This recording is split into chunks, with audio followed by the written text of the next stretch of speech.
Ei, hola, què tal, nois i noies? Anem a treballar realment avui amb l'Access, després de la breu introducció del vídeo anterior. Llavors anem directament a la pantalla i us ensenyo, vale? Vinga.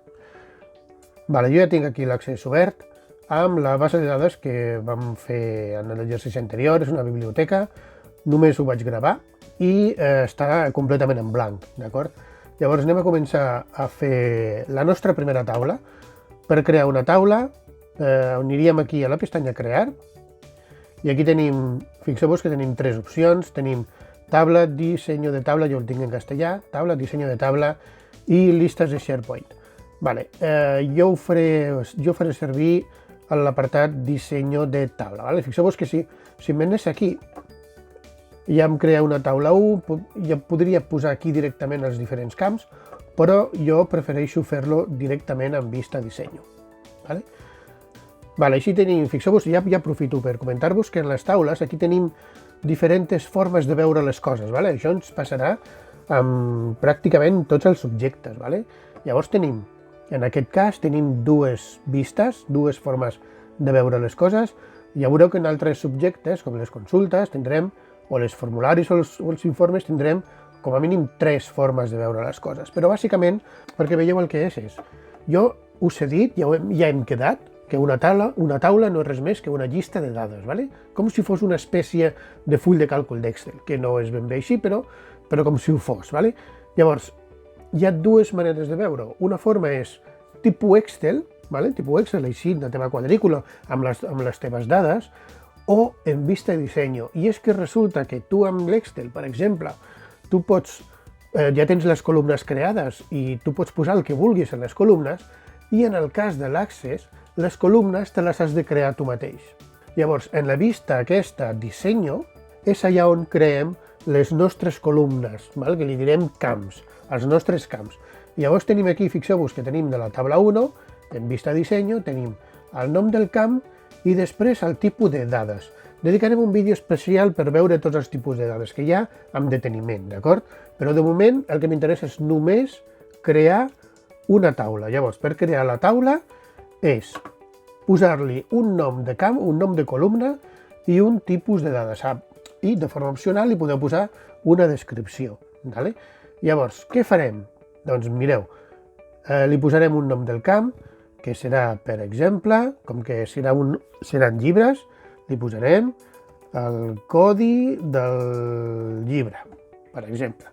I el codi del llibre serà de tipus, això són tots els tipus de dades que hi ha, que ja us dic que mirarem de fer un vídeo a part, ¿vale? Però serà un número. ¿Vale? Una següent columna que serà el títol del llibre. I això no serà un número, sinó que serà un text. Un tercer camp posarem que serà l'entrada del llibre, quan el vam entrar, quan el van introduir. I això serà una data. ¿Vale? Fixeu-vos que serà una data. A banda d'això també tindrem l'editorial. L'editorial, que serà un altre text. ¿Vale? A banda de l'editorial també tindrem l'any del llibre, que serà un número. ¿Vale? També tindrem el valor del llibre. El valor del llibre serà, per exemple, fixeu-vos que aquí hi ha tipus moneda, doncs serà una moneda. ¿Vale? També tindrem si el llibre el tenim deixat. ¿Vale? Si és una biblioteca, podria ser que estigués deixat. Fixeu-vos que aquí tenim un camp especial de tipus sí o no. ¿Vale? Llavors només podrà ser si està deixat o si no està deixat. I a banda tindrem l'idioma del llibre. ¿Vale? Que serà també un text. D'acord? Vale. I suficient. ¿Vale? Tot això, fixeu-vos que seran les nostres columnes. ¿Vale? Llavors, què hauríem de fer amb això? Si ho volem tancar, ens dirà primer si ho volem emmagatzemar. Fixeu-vos que el nostre arxiu es diu biblioteca. ¿Vale? L'arxiu es diu biblioteca. Però la nostra taula també l'haurem d'emmagatzemar. Vol guardar els canvis de la taula 1? Evidentment. ¿Vale? I com li direm? Doncs llibres. Quan jo li dic llibres, accepto i ens diu que no hi ha cap clau principal definida. Llavors aprofito per explicar el que és una clau principal. Molt bé, fixeu-vos o imagineu-vos que tenim una llista de persones. Si tinguéssim una llista molt gran de persones, doncs les persones que hi ha en un municipi.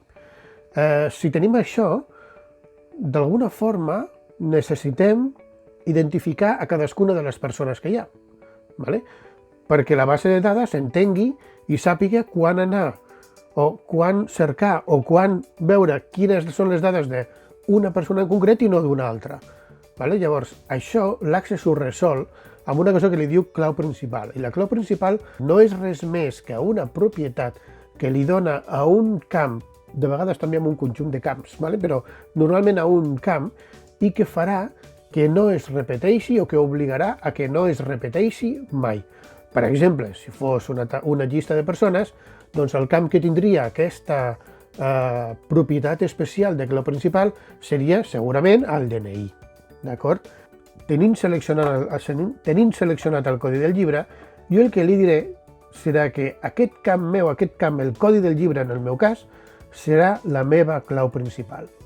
Fixeu-vos que aquí posa una petita clau, que quasi no es veu, però és una clau, i això farà que aquest codi, per molts llibres que hi hagin, mai es repetirà aquest codi. Si hi ha 3 llibres no es repetirà, si hi ha 30.000 tampoc, i si hi ha 3 milions tampoc. No es repetirà mai, perquè cada vegada que intentis posar el mateix codi, l'Access es queixarà. D'acord? Doncs posem això, tanquem, li diem que sí que volem guardar els canvis, i llestos. Ja tenim la nostra primera taula creada. Vinga, ens veiem en el següent vídeo. Adeu!